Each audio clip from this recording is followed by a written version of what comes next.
Babae, gusto naming malaman kung saan nanggagaling ang lakas ni Samson at kung paano namin siya matatalo sa laban. Hindi ko alam. At hindi ko rin sasabihin sa inyo kung alam ko, sapagkat siya ay aking kasintahan. Bayain mo siya upang malaman mo. At kung sasabihin mo sa amin, lahat kami ay magbibigay sa iyo ng 1,100 putol na pilak.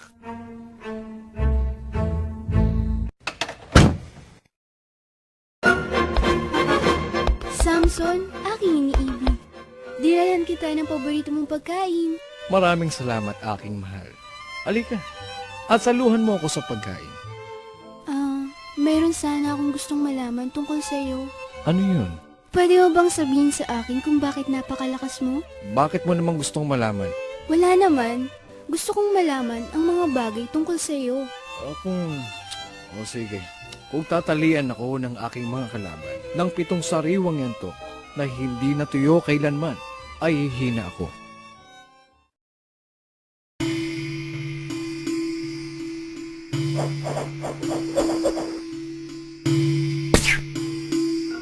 Samson! Samson! Ang iyong mga kalaban na Filisteo ay nandito!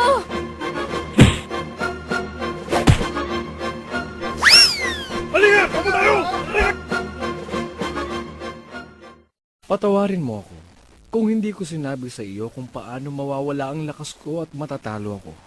Sige, patatawarin kita dahil sa iniibig kita. Pero, sabihin mo sa akin kung paano ka maitatali. Bakit gusto mong malaman? Gusto kitang maipagmalaki pa sa mga tao, kaya nais kong malaman ang bagay na tungkol sa iyo. Sige. Sasabihin ko sa iyo. Kung tatalian ako ng bagong lubid, ay manghihina ako at magiging katulad ng ordinaryong tao.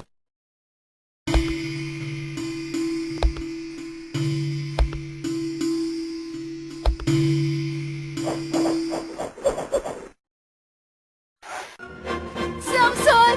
Samson! Ang iyong mga kalaban na Filisteo ay nandito! Halika! Tama tayo!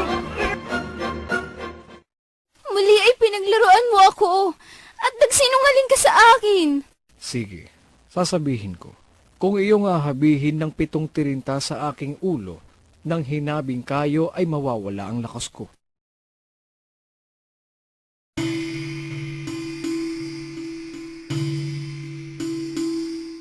Samson! Samson!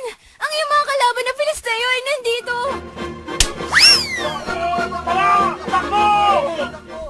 Samson, bakit nasasabi mong mahal mo ako?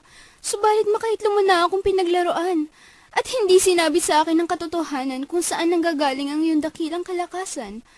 Kung tunay na ako'y iyong iniibig, ay dapat tapat ang iyong puso sa akin at wala kang dapat ilihim sa akin.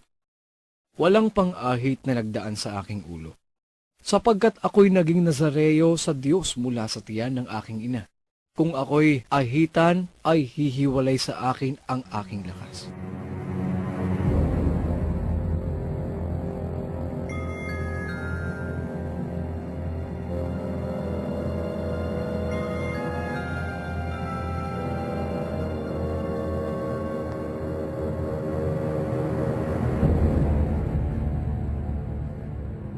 Samson!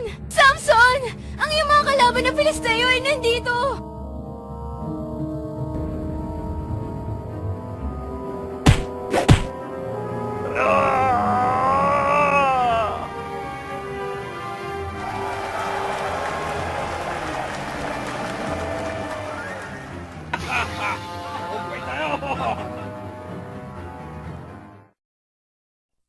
Gayon may nagpasimulang tumubong uli ang buhok ng kanyang ulo, pagkatapos na siya'y maahitan. Tawagin si Samson upang siya ating paglaruan!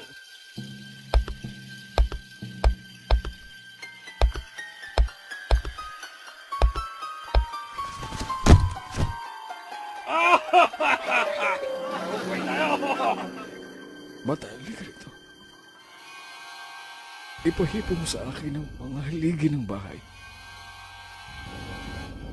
O Panginoong Diyos, idinadalangin ko sa iyo na alalahanin mo ako at idinadalangin ko sa iyong palakasin mo ako na minsan na lamang, O Diyos, upang maiganti kong paminsan sa mga Filisteo. Mamatay nawa akong kasama ng mga Filisteo!